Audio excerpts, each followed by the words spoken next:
Hey everyone, if you've been watching my videos you'll notice that this is not my background. It's a bit of a change. I'm actually at Sophie's, and if you don't know who Sophie is, Sophie's my girlfriend.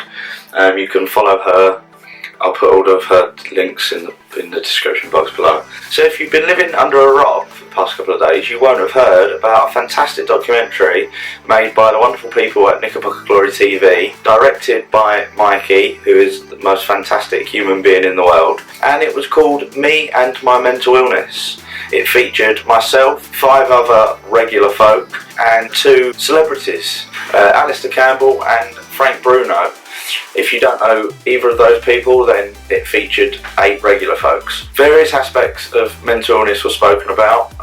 I spoke about obsessive compulsive disorder, and Alistair Campbell spoke about depression, bipolar, hearing voices. They were all spoken about. Emotionally unstable personality disorder. It was just a fantastic, true to life documentary with no narration. It was just people sat in front of a camera telling their stories to you guys. I am super proud, so proud, super so proud of the response and the documentary. It had fantastic engagement on social network sites. Twitter was kind of exploded. It was the #1 trending topic on Twitter, I think globally, but certainly in the UK. The response was fantastic personally for myself. I had a lot of people commenting saying how much it had made them realise that OCD is a debilitating, serious mental health condition and not something that should be trivialised. I wanted to just film this for you guys because I didn't think I came across as very hopeful and positive in the documentary. I thought I was quite negative. Now, that's my personal experience. I've really suffered at the hands of myself through OCD.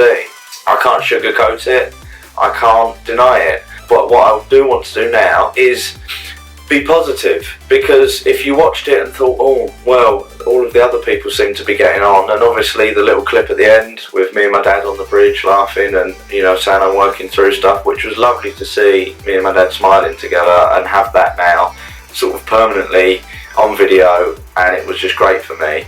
But I wanted you guys to know that recovery is possible. I don't want to talk about a cure for OCD because I don't think you can ever be cured. I think it'll always be there, but you can get to a stage in your life where you are recovered and get to a point where you've managed your mental illness so much so that you can lead a life without it affecting you and bothering you. Now you'll notice I didn't say lead a normal life, and that brings me on to my next point. Normal doesn't exist. Normality isn't a thing. I hate the fact that people say, oh well, that's not normal. Nobody's normal. No one is normal in the entire world. We all have quirks, we all have differences, we all have something that makes us unique. Norms and the social norms have been created by people that are in authority that dictate what we should deem as socially acceptable. So what is normal for you, or normal as I like to say it anytime I say normal, will be completely a different experience for someone else. And all of this talk about normality leads me on to another point that I'd like to make. There was a talk show on this morning that discussed whether being mentally ill is the new norm. And I think that was a very misleading question, and it was answered very well by one of the panel members, who said that we need to be really careful to distinguish between having a space and an environment where you can talk about being mentally ill, and that is normal to talk about it and be open and be able to express your feelings and emotions, which I 100% agree with and what I campaign and strive for. But we can't say that being mentally ill is normal or what should be the experience for everybody. And the way that the panel member put it into perspective is that when we compare mental illness to physical illness, which I still think we should do, because until mental illness is treated the same as physical illness, I will not stop campaigning. But when you talk about physical illness, you don't say that having cancer is the norm. To be physically ill is the norm. Being physically healthy is the experience you should have. And the same applies to mental illness.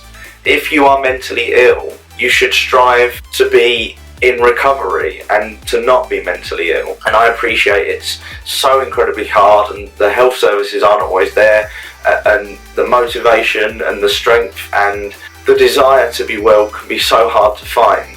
But if you can push yourself and with the right support and care, strive for recovery. That's what you deserve. You deserve to be loved and to have a happy life. And Bryony Gordon, who is a writer for The Guardian, correct me if I'm wrong, might be The Telegraph, I'm not sure, but I'll put all of her links in the description box below.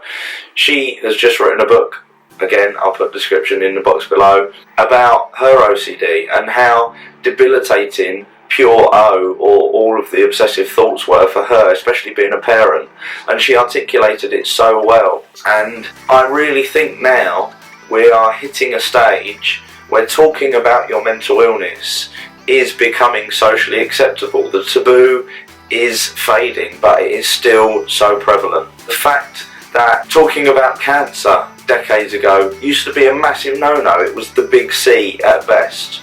Talking about the whole LGBT movement, and years ago, and still now I understand they struggle, but it is much more socially acceptable to come out. And I know some people still find it so hard, and it's so horrible that that's the case, but talking about your mental illness is slowly getting to that stage now where it is more okay to say, yeah, I have got a problem, than it is to shy away and hide your mental illness. So I just wanted to make this video to say that you can be positive. Recovery does exist, hope exists, there is help, there is love, there is support. I will post links to Mind, OCD Action, Rethink, Time to Change, who are great mental health charities, Samaritans, if you ever need help anytime with their helpline. Please, please, please don't feel like you're alone. You are not alone, okay? And there is help out there, there is hope, even in the darkest corners. And I'm sure you will all go straight for the Harry Potter quote. And off the top of my head, I think it's, hope can always be found in the darkest of times if only you turn on the light, or something like that. All of the Harry Potter fans will correct me, I know, but anyway, take care of yourselves. Please, please remember that you will and can get better, and that you're not alone. If you like this video, please give it a thumbs up. Please subscribe if you haven't already, and share this with your friends, and share the channel with your friends. You can check out my blog at my website richbiscuit.com, and I will be updating that over the next couple of weeks to sort of include everything that I've written and sort of blogged about. And it would just be great if you could get in touch in the comment section if you've got some positive stories of recovery from mental illness, just to be able to show people that it does happen, it can happen, and everyone deserves a chance at recovery. Thanks for watching, take care of yourselves, adios.